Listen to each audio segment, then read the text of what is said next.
Hello and welcome back to my channel. My name is Dennis and here is my assistant Bob, who will be helping us with really tough questions. So, what do you know about bilingualism? Who can be seen as a bilingual? In this video, I will explain what bilingualism is based on different examples from my own life. Let's go!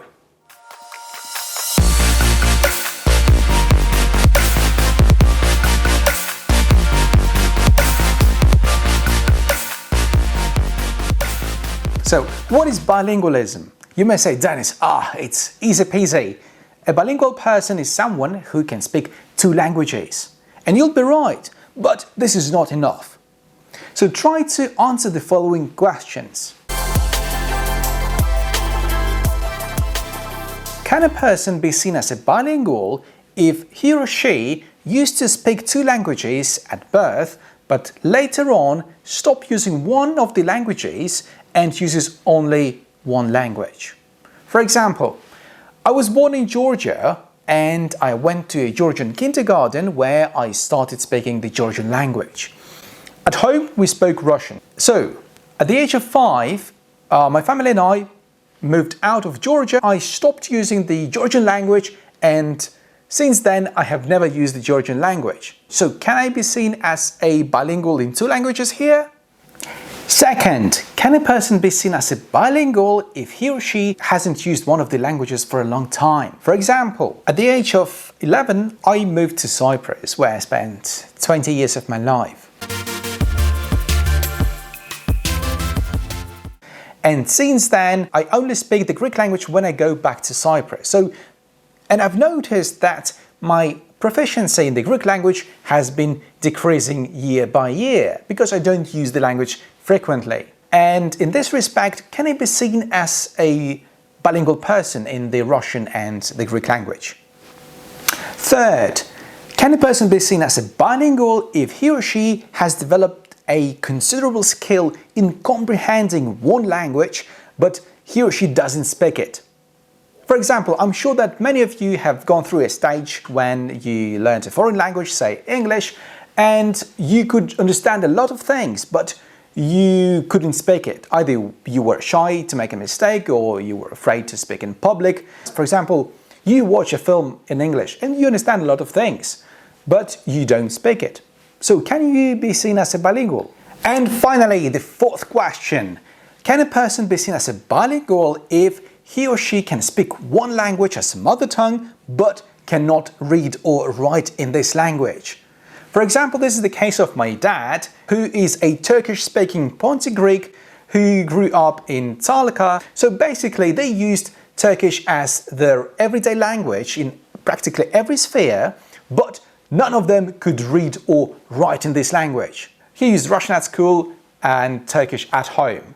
He could read and write in Russian, but he couldn't read or write in Turkish, but used it as his mother tongue. So can he be seen as a bilingual person? As you can see, these questions make the definition of bilingualism rather problematic, precisely because it leaves unclear the relationship between different languages and levels of proficiency.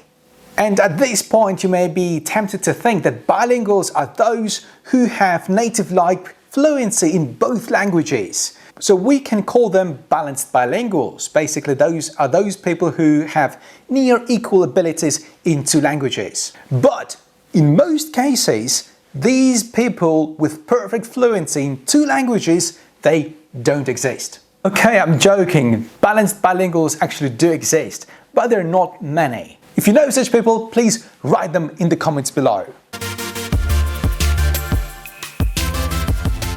So first, it's the time spent with the parents. And who spends most of the time when it's an infant? Right, it's mum. Second is the country where the child grows up and the language in which he or she receives education. And third, it's the language that this person uses with his or her best friends. These all make up the dominant language and the weaker language. So most balanced bilinguals use their languages to different proportions because they do not have an equal command of their two languages. So one language will always be more fluent than the other. Or it's better to say that one language will be more preferred in certain situations. When I entered the University of Cyprus, where I studied English language and literature, the entire program was taught exclusively in the English language. Similar with my MA studies and my PhD studies. And now that I teach linguistics myself at my university here in Russia, guess what my preferred language is? So I was recently asked to give a lecture in linguistics to some school students here in Russia. And despite the fact that I thoroughly prepared the lecture in the Russian language, I found it really hard to deliver a lecture to the students because English words would pop up out of my mouth. And it's interesting because 90% of the time I use exclusively Russian at home. So different spheres of our everyday life are closely linked to specific languages. And it's also similar with different skills. For example, writing skills. When I moved to Russia, I couldn't really type in the Russian language. First of all, it was quite hard to find the letters on the keyboard because it's totally different to the English one. And when my students send me emails in Russian, I have to answer the emails in English because it will take me ages to write an email in the Russian language. So my students now got used to receiving emails in the Russian language from me. And some of them actually turned to English as well, which is quite good because my lectures are delivered in English. Though some of my students could think that I am just showing off and use English when I write my emails. This is not true. This is just a necessity. So, to sum up, many bilinguals fail to achieve native-like proficiency in either language. Some achieve it in one language but not in the other. Or we can argue that bilinguals have the preferred language for separate topics to discuss. In other words, each language is reserved for different spheres of communication. Second, the situations under which people become bilinguals may vary.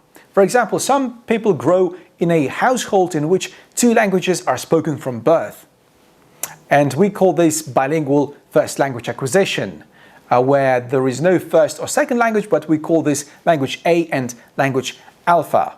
And these bilinguals are called simultaneous bilinguals or compound bilinguals. Others move to a new country, as it was in my case, where they acquire the local language in the socio-cultural environment of the host country. And this situation is called coordinate bilingualism. That is, two languages are learned in separate environments. For example, one language at home and the other language at school. Still, others learn a second language at school, and we call this second language acquisition or sequential bilingualism. And finally, in communities with rich linguistic diversity, contact between speakers of different languages may also lead to the phenomenon of bilingualism. And this is the case of Canada or Switzerland. So what do we get at the end of the day? So what is bilingualism? These days, many scholars tend to think of bilingual ability as a continuum. So bilinguals will find themselves at different points on this continuum. In other words, we can talk about different degrees of bilingualism that can vary over time and are dependent on a number of different factors and circumstances under which languages have been acquired. As you can see, it's quite difficult to capture the exact notion of bilingualism, precisely because many different abilities are involved. Active, like speaking and writing, and passive, like listening and reading. Add to this also grammar, syntax and phonology. And I've got a question for you here. Yes. Can we consider someone a bilingual person if he or she speaks one of the languages with a very heavy accent? But before you answer this question, I would like you to watch first the video, a link to which I have left in the comments below. So can we argue that this person's fluency in English is not high? Write in the comments below. Okay, that's all for now. Thanks for watching. See you next time.